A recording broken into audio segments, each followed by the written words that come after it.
Hello viewers, how are you today? Today I am in a very strange mood. I don't feel like going out to make a video for you. So I've decided that I'm gonna talk to you only and give you some information that I have, which could be interesting or otherwise, I don't know. And I thought I'll talk in Hindi as well for a change after each sentence of mine, so that perhaps I can have a wider audience. Hello दर्शकों, बहुत अच्छा लग रहा है आप लोगों के साथ फिर से आने का। आज मेरा मन नहीं है बाहर जाने का कहीं भी या वीडियो निकालने का, इसलिए सोचता हूँ कि क्या टॉपिक पे बात करूँ, लेकिन मुझे मालूम नहीं मैं क्या बात करूँ। मैं बहुत पसंद करूँगा अगर आप मेरे कमेंट बॉक्स में कुछ लिखें कि भाई इस बारे में बताइए या कुछ इस बारे में हम जानकारी चाहते हैं। मैं पूरी कोशिश करूँगा, प्रयत्न करूँगा कि आपको ऐसी खबर पहुँचा सकूँ। So viewers, I would like you to put in the comment box something or the other that what you wish to know.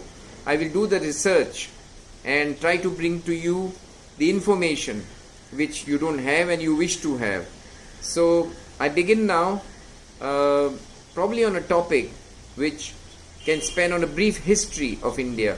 Bharat का जो हिस्ट्री है उसके ऊपर मैं आज थोड़ा बहुत बात कर लेता हूँ, जितनी मुझे जानकारी है और जितना मैं सोचता हूँ कुछ पॉइंट्स आपको मालूम होने चाहिए। लेकिन जो मैं बोलने जा रहा हूँ वो थोड़ा सेंसिटिव भी हो सकता है, क्योंकि मेरी जो विचारधारा है थोड़ी अलग है और कुछ लोगों को मेरी बातें शायद पसंद भी ना आए, लेकिन मैं सच बोलूँगा, जो मैं सोचता हूँ सच है। हालांकि आपकी जो विचारधारा है वो इसके विपरीत हो सकती है। So viewers, I am going to talk to you a little bit on Indian history, and some things may not be palatable for few people who may think, why am I talking like that, or why am I saying this? But then that's my opinion. You may either accept it, or you can deny it, or you can complain about it, or not like it. It's natural. Not that what I think is what you are thinking. So never mind. So we go ahead now. I think we can begin Indian history from the time of maybe around 10,000 years ago. You know, Indian civilization is supposed to be more than 10,000 years. But let's begin around 10,000 years ago, or let's say around 8,000 BC, when our God, Lord Shri Ram was born. तो भारतीय history जो है वो चली जाती है कम से कम 10,000 साल पहले की। अब 10,000 साल पहले तो बहुत पुराना टाइम था, लेकिन हम जानते हैं कि भगवान श्री राम का जन्म जो हुआ था वो 8,000 साल के ईसा मसीह से पहले, बीसी जिसको बोलते हैं, तब हुआ था उनका जन्म। और वो समय से अब तक भारत की हिस्ट्री चली आ रही है। 8,000 बीसी में कहते हैं जब भगवान श्री राम थे और उनका राम राज्य था, भारत एक बहुत ही डेवलप्ड और बहुत ही विकासशील देश था। During the time of Lord Shri Ram and Lord Dasharath his father, and the kingdom was very developed and it spread far and wide, not just Ayodhya but including Nepal, going up to Cambodia, up to Iraq and up to South India. It was a very big empire. It was rather the huge Indian empire. To also include the Indus civilization, which also was Mohenjo-daro and Harappa. जो भारत की जो संस्कृति है ये इतनी पुरानी है कि आप इतने समय पहले जा रहे हैं कि सब कुछ था तब।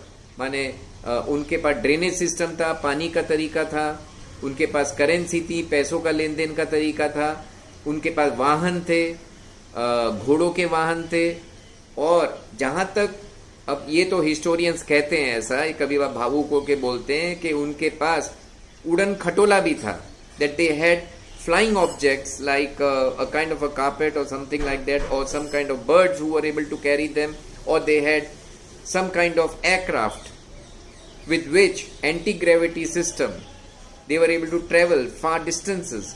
Now we're not sure of that part because that sounds very nice though, but to think, but if you look at the historical fact, जब आप पुराने टाइम में जाके देखते हैं और बहुत सारी बातें पता लगती हैं, उसमें अचंभे वाली बात तो ये है कि कहते हैं कि धृतराष्ट्र जो हैं वो जब लड़ाई चल रही थी मैदान में तो उनको पूरा दृश्य मिल रहा था। क्या मालूम उनके पास वीडियो फोन था, हमको नहीं मालूम।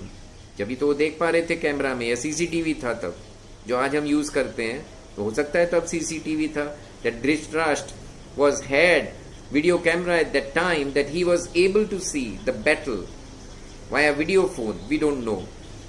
Then another thing which is very strange going back at that time is that they were able to construct huge temples, huge monuments with speed and efficiency and perfectly made. How they did that? Like rock cutting and making the temples. कहते हैं कि वो time में पहाड़ियों को काट करके मंदिर बना देते थे। बहुत सारे अद्भुत जो हमारे मंदिर बने, चाहे अंकोर वाट ले लो कैम्बोडिया में, भारत में कोणार्क मंदिर ले लो, या पुराने मंदिर जो अभी बिल्कुल ही पुराने 8-9 हजार साल के शायद वो ढह चुके या खत्म हो गए, अभी देखने को नहीं मिलते हैं, लेकिन फिर भी उनकी भूमिका अभी भी है, बेस रह गई है, क्योंकि इतने समय में शायद वो इरोड हो गए। अरे मजाक की बात करें तो हमारे आजादी के बाद कई गवर्नमेंट बिल्डिंग जो बनी है वो कभी की गिर के टूट गई। कितने सालों में? चंद 50-60 सालों में। तो क्या जो 8-10 हजार साल पहले था वो क्या अभी तक रहेगा? नहीं रह सकता। लेकिन फिर भी हमारे बहुत सारी क्रिएशंस हैं पुराने टाइम की जो आज भी दिख रही हैं और खड़ी हैं। इसका मतलब वो अद्भुत है। Since our old stuff which was made by maybe by aliens, we don't know how, and they had the technology, a handheld technology, a kind of a converter, energy converter, which was able to transform the rocks and the structures into temples by temple cutting and so on. And there are living examples in India even today, and that is the most wondrous thing which we don't know why it is so, and science fails to explain it. So going forward now, I am going to talk on what happened. We had so many civilizations and all, but what was on record, जो हमारे जानकारी में है, ये था कि मौर्य, चंद्रगुप्त मौर्य भारत के पहले हिंदू राजा थे। Chandragupta Maurya was the first Hindu king of India. उनके बाद में अपना ये अच्छा फिर पृथ्वीराज चौहान थे। अच्छा, पृथ्वीराज चौहान के समय में जो 1100 सदी में था, Prithviraj Chauhan was there during the 1100 AD, and at that time a man called Mohammad Ghur, 1100 सदी में मोहम्मद घुर, एक घुर जगह थी जहां से घोरी नाम का आदमी आया था, वो पहली बार भारत में आक्रमण करके घुसा था। और कहते हैं वो 15-16 बार तो वो हार के चला गया, वो कुछ नहीं कर पाया, लेकिन लास्ट में उसने बेईमानी करी। मोहम्मद घुर attacked India 16 times when he failed, but finally he won the battle, and that was in year 1192. 1192 में मोहम्मद घुर ने बेईमानी करके, बेईमानी कैसे करी? क्योंकि उन दिनों में रात को झगड़ा नहीं करते थे, माने फौजें आपस में लड़ती नहीं थी, लेकिन मोहम्मद घुर ने अल ताकिया प्रिंसिपल लगाया, जिसमें कि आप एक सामने के काफिर को झूठ बोल के फायदा उठा सकते हैं। इसके तहत उसने रात का फायदा उठा के कि ये लोग तो सो रहे हैं, क्योंकि कानून वैसा है, उन्होंने कानून का उल्लंघन करके उसको आक्रमण करके चुपचाप आके मारना पीटना चालू कर दिया, और वो जीत गया। और पृथ्वीराज चौहान पकड़ा गया, उसके ऊपर जैसा एक्सपेक्टेड है बहुत अत्याचार किया गया, उसकी आंखों में सरिये डाल दी गए, जो उस टाइम की प्रथा रही है या अभी तक भी प्रथा रही है। बड़े शर्म की बात है, लेकिन वो आपकी हिस्ट्री है, उससे आप बच नहीं सकते, वो लिखा हुआ है और फैक्ट्स हैं।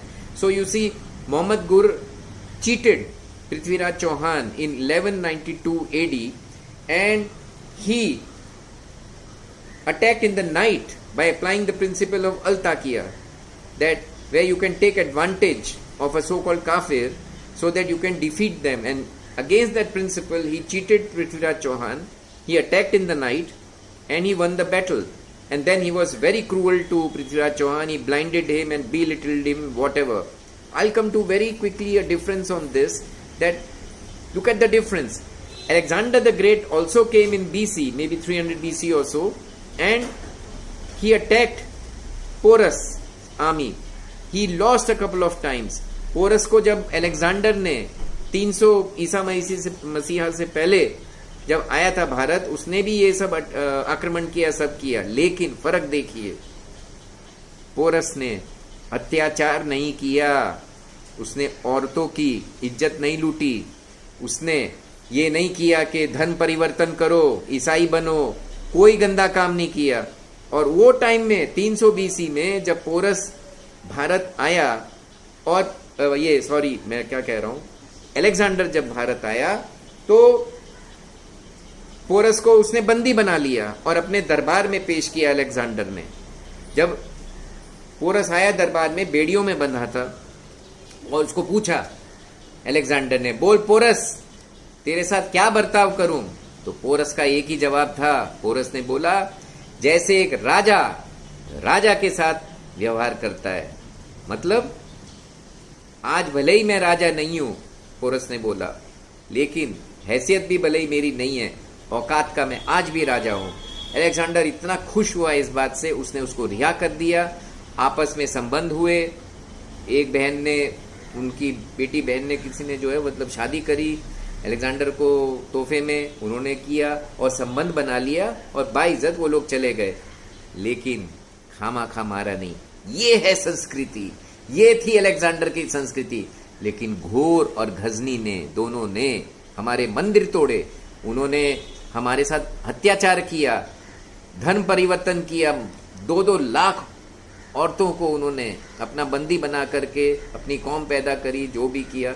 ये सब हिस्ट्री है, बुरा ना माने, किसी के ऊपर मैं इल्जाम नहीं लगा रहा हूं। ये तो एकदम से नहीं तो कहेंगे भाई ऐसा बोल रहे हो, लेकिन ये सच है। आप सच या तो एक्सेप्ट कर लो या मत एक्सेप्ट करो। और ये रिपीट होता रहा कई बार। गजनी भी आकर के बार बार जब वो भारत में आया, उसने भी बहुत कुछ लूटा भारत में। हमारे कम से कम नहीं तो $1 ट्रिलियन का गोल्ड और सिल्वर और सब कुछ ले गए। मेन बात है, इन्होंने कम से कम नहीं तो इन्होंने वो टाइम के हिसाब से देखो तो 50 लाख से 1 करोड़ हिंदुओं का कत्ल कर दिया। हिंदू पॉपुलेशन एकदम डाउन चली गई, जबकि हमको नंबर 1 थे वो टाइम में, इकोनॉमी में भी और तादाद, क्योंकि हमारे पास system of governance, we had system of governance. And as I've already been saying, I don't know which part in English I spoke or which part in Hindi, since I'm immediately turning over, but Alexander was a great man. He did not ill-treat the Indian population.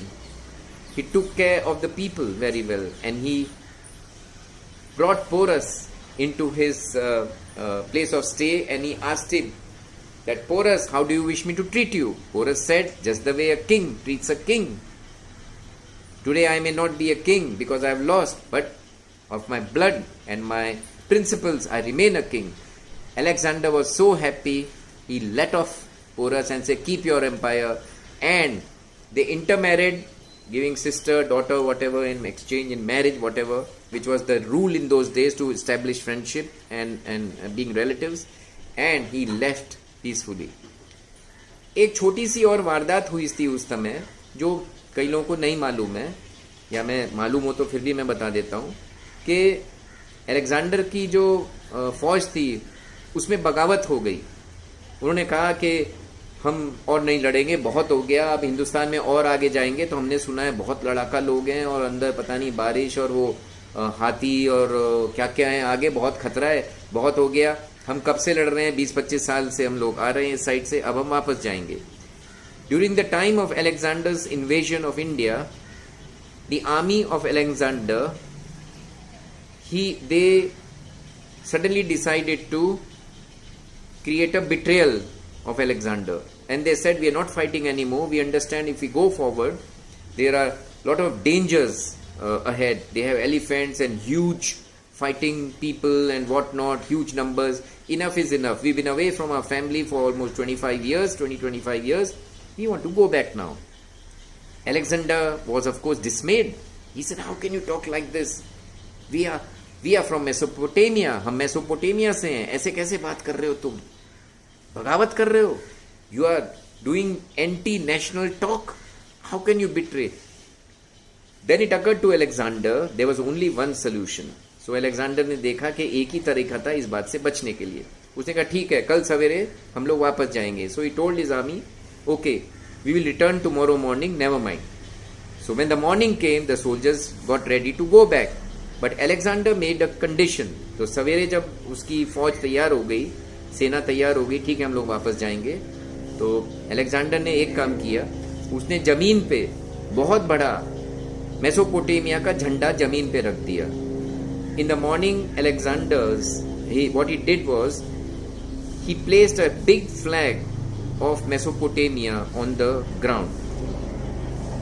उसने अपने फौज को बोला, सेना को, कि चलो आप लोग जाओ, मगर ये शर्त है, तुम जब वापस जाओगे तो इस झंडे को रौंद के जाओगे, मतलब इस झंडे के ऊपर अपने जूते के साथ जाओगे, उसकी बेइज्जती करके झंडे की.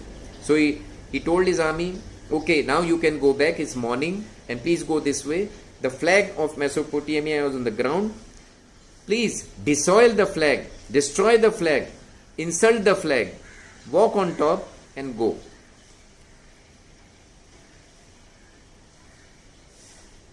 They refused to go. उन्होंने जाने से मना कर दिया. हम इस झंडे की बेइज्जती कैसे कर सकते हैं?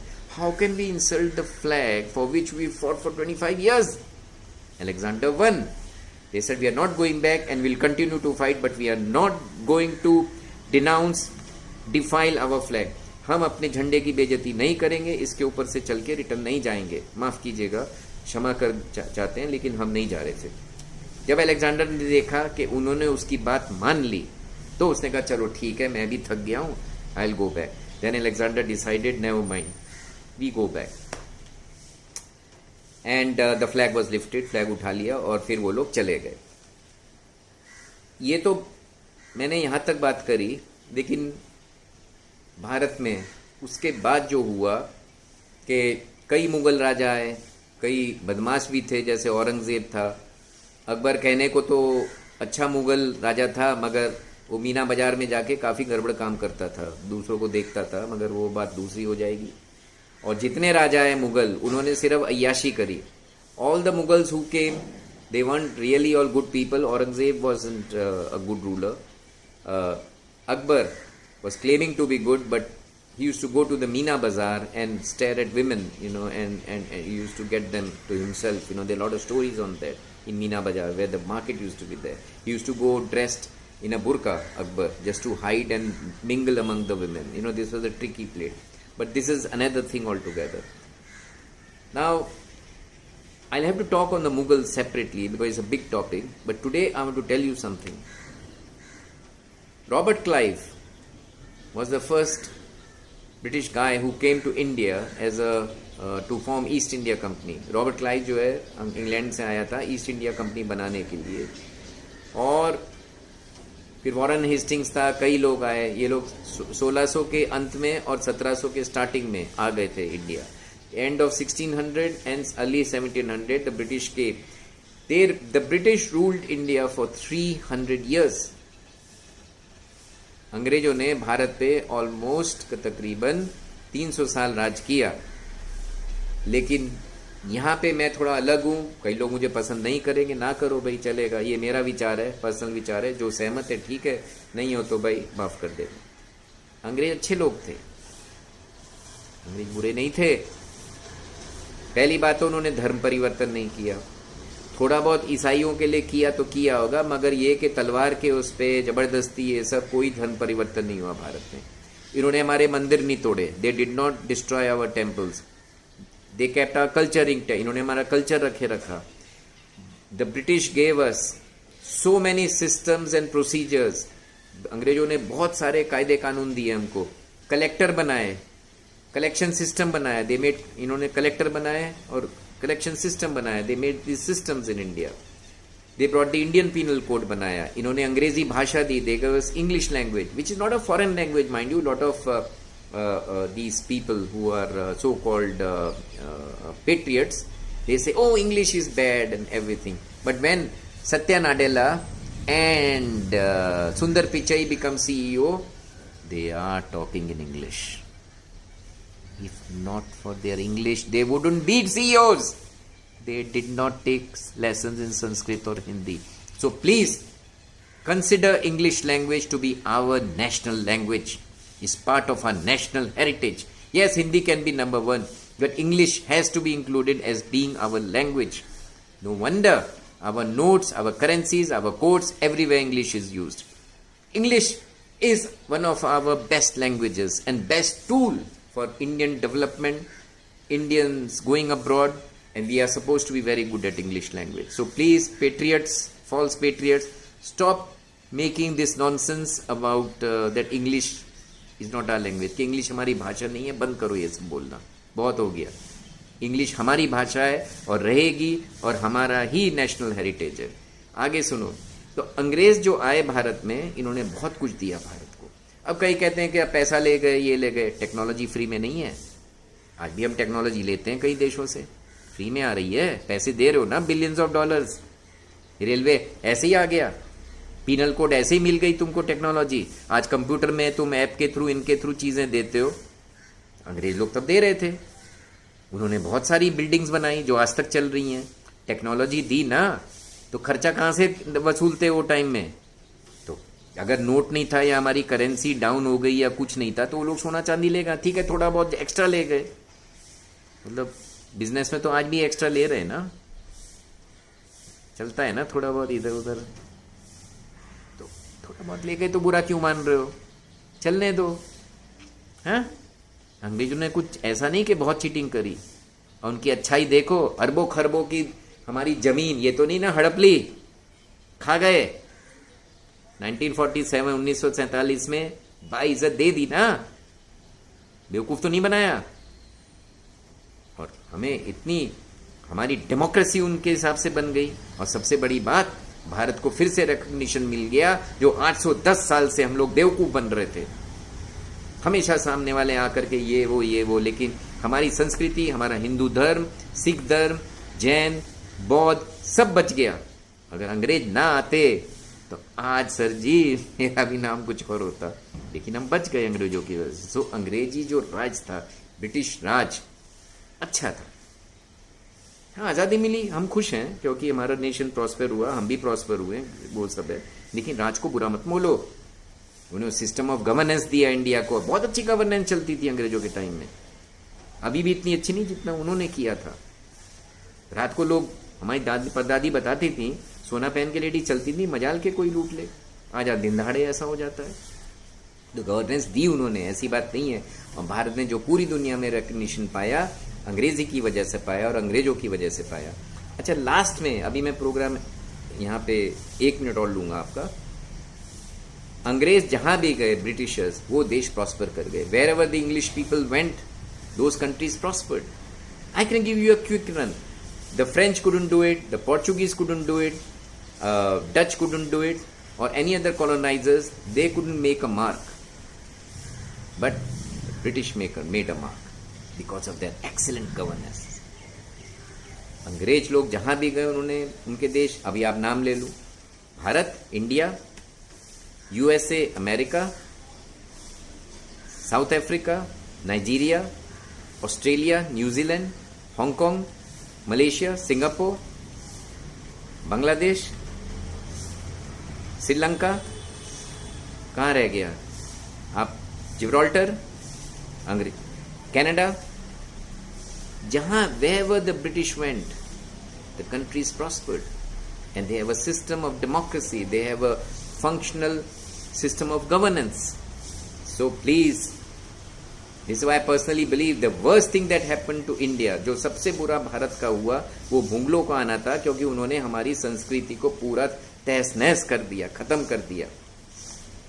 मंदिर तोड़ दिए, धन परिवर्तन कर दिया, बहुत गलत काम किए, इतना अत्याचार किया, हमारे हिंदुओं के ऊपर बहुत आक्रमण हुआ. औरतों को उन्होंने अपनी पनाह में ले लिया हमारी, और तंग किया. ये फैक्ट है. यहाँ तक कि अभी हमारे जो फॉरेन सेक्रेटरी गए, क्वीन केटावान जो है ग्रीस की, वही हुआ. उसने धर्म परिवर्तन नहीं किया तो सरिये डाल डाल के उसका मांस निकाल करके मार दिया. बताइए, ये बात सच है. अंग्रेजों ने ऐसा जुर्म नहीं किया, इसीलिए ब्रिटिश राज अच्छा था. और तो कोई बातें हैं, मैं और कई बातें कर सकता हूं, लेकिन आप बोर हो जाएंगे.